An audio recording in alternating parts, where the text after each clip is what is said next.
এই 20,000 টাকা শান্তরে পাঠাইবা। শান্ত থাকে ঢাকা, আমি টাকা নিয়ে ঢাকা যাবো। টাকা নিয়ে ঢাকা যাইতে হইব কেন? বিকাশে পাঠাইবা। 400 টাকা হইতাছে তোমার খরচ। শান্ত নাম্বার আছে না তোমার কাছে? আছে। আচ্ছা ভাই, এটা কি বিকাশের দোকান? না, এটা তো আমার দোকান। আমার বউ 20,000 টাকা দিচ্ছে, বিকাশটা দিতে কইছে। আর বিকাশটা কই পাই কোন তো? ও, আপনি বিকাশে টাকা পাঠাবেন? হ্যাঁ।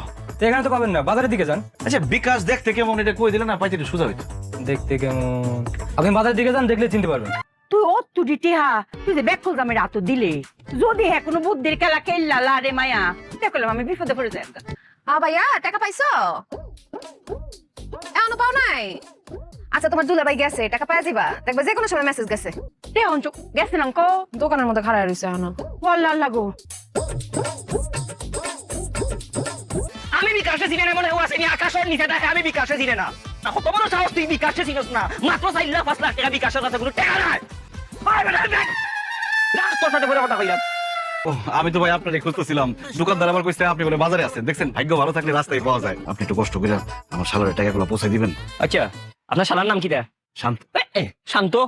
আরে আমার তো বন্ধু মানুষ। একটু আজকের মধ্যে পৌঁছে দিন। আজকের মধ্যে মানে কি মনে করেন তত তাড়াতাড়ি সম্ভব। আর নাই টাকা পয়সা আর আসেনি। বললেন যে ছোট ভাই বন্ধু, আবার খরচের টাকাও দিতে হইব। বাইরে ব্যবসা খাতির নাই। 1,000 টাকা 20 টাকা হইলে 20,000 টাকা 400 টাকা। আপনাকে 200 টাকা দিলাম আর বলাবলি করেন না, রাখেন। এটা তুমি পাঠাইছো তো আরে টাকা পাঠাইছি আম্মা, এত চিন্তা করার কিছু নাই। ও টাকা পাইছে না দুনো কারো হইছে আর বাবা রে যাইবো, একটু সময় লাগবে না? আমার সামনে বিকাশ দৌড় দিছে। বিকাশ আবার দৌড় দেয় কেমবা তুমি টাকা নিয়ে কি করছো সত্যি করে কও তো? বিকাশ একটি ছেলের নাম, সেই ছেলে একটু খাটো, কিছুটা উজ্জ্বল শ্যামলা, কথা বলে সিলেটি ভাষায়। তার কাছে টাকাটা দিছি, সে সুন্দর করে চলে যাবে, শান্তরে দিবে, কারণ শান্তর সে বন্ধু, ছোট ভাই এরকম। আরে তুমি টাকা দিয়েছো? আমার বাইরে গেছে খরচের বলে 400 টাকা লাগবো, ওইখানে তো বুদ্ধির খেলা খেলে দিলাম।